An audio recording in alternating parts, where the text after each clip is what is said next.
Social media पे ना पंच नाम का एक मंकी बहुत वायरल हो रहा है। बहुत से ब्रांड इंटरेस्टिंग से इंटरेस्टिंग पोस्ट बना रहे हैं, आपने भी देखी होगी।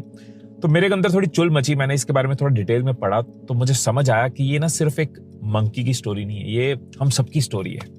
तो हुआ ये कि जापान के इचिकावा जू का एक मंकी है पंच, जिसके पैदा होते ही उसकी माँ उसको छोड़ देती है। बाकी मंकीज उसको इग्नोर करते हैं और उसको मारते भी है। तो वहां के जू कीपर आते हैं, वो उसकी देखभाल करते हैं, उसको खाना देते हैं और खेलने के लिए उसको एक टॉय देते हैं। अब इस अकेलेपन में वो टॉय ना उसकी पूरी दुनिया बन जाता है। वो उस टॉय के साथ खेलता है, घूमता है, सोता है और डर लगने पे उसके नीचे छुप जाता है, सिर्फ ये सोचकर कि वो टॉय ना उसको बचा लेगा।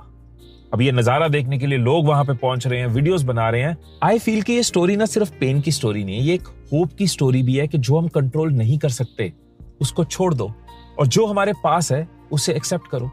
पंच के पास पूरी दुनिया नहीं थी, सिर्फ एक टॉय था और उसने उस टॉय को अपनी दुनिया बना लिया।